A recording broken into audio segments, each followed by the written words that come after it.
Hello guys. Welcome to my YouTube channel. Today, I'm going to tackle a very important topic, self-acceptance. Many people struggle with self-rejection in their entire lives. They live with a heart that God never intended for them to hold on to. They ask questions like, why did it? Or, why don't they like me? Why don't they believe in me? There are many things in life inside and outside of us.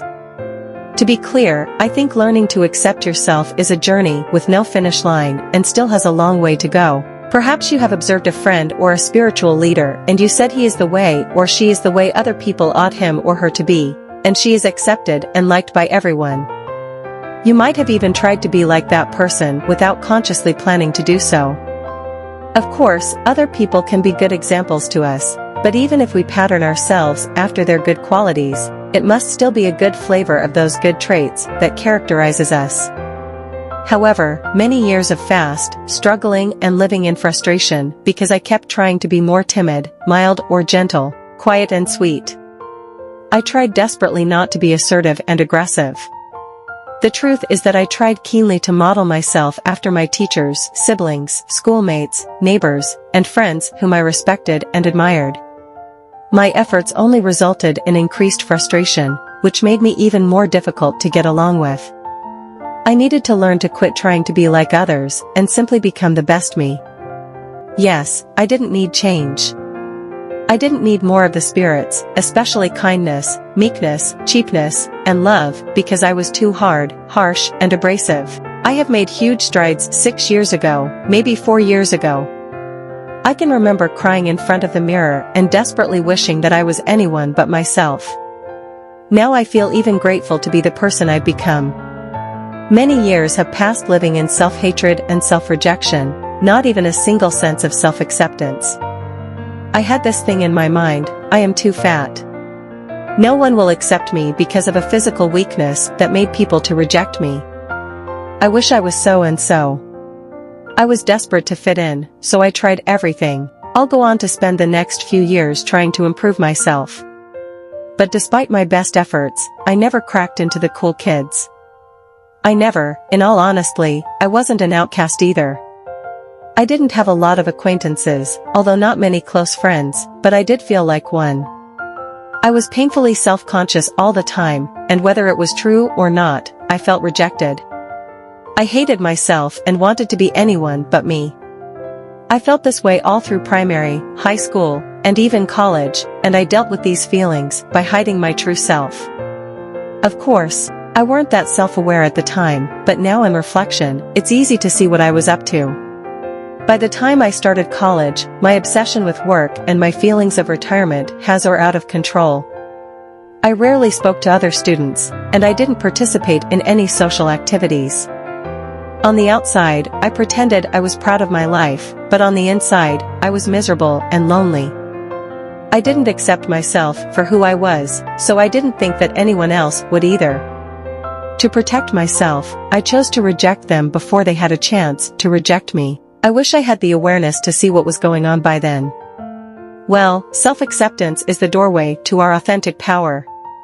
And when acceptance is lacking, it's one of the biggest tamping blocks to a person's sense of self and serenity.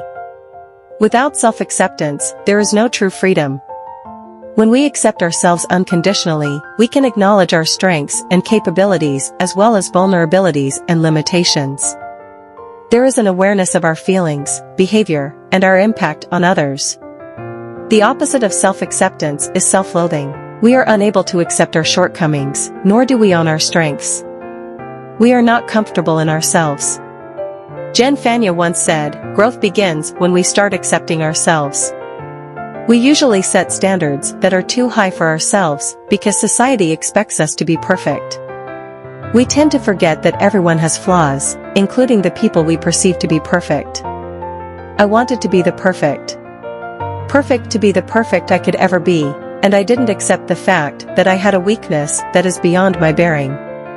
I wanted to be loved and accepted by other people, but due to my imperfections, I became the first person to reject myself.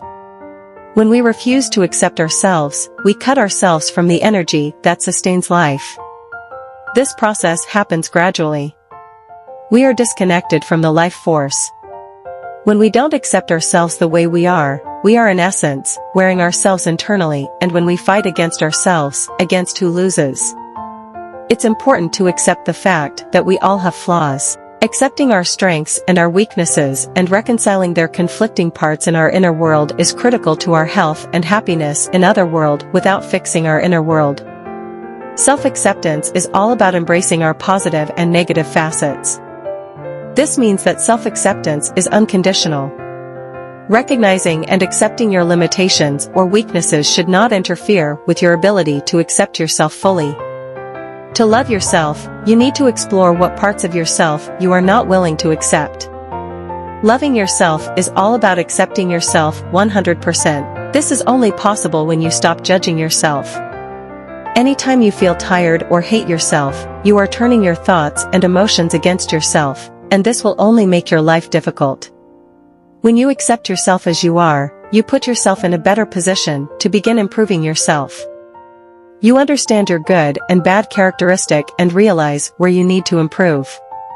Just say to yourself, this is what I am.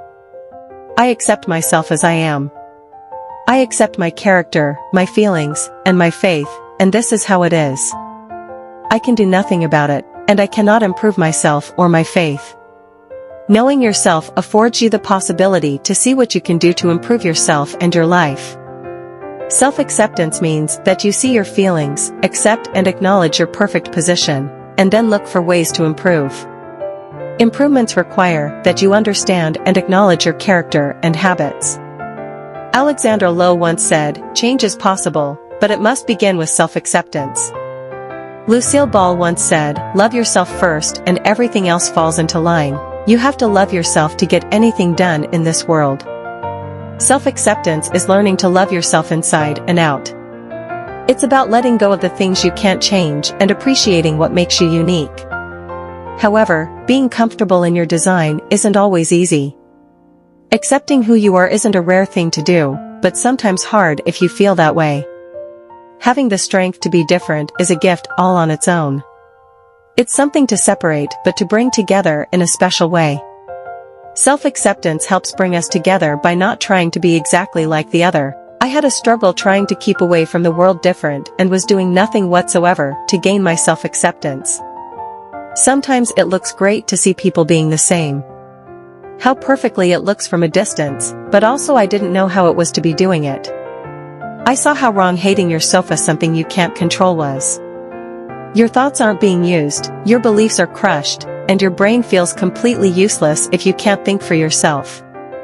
That is why self-acceptance is important.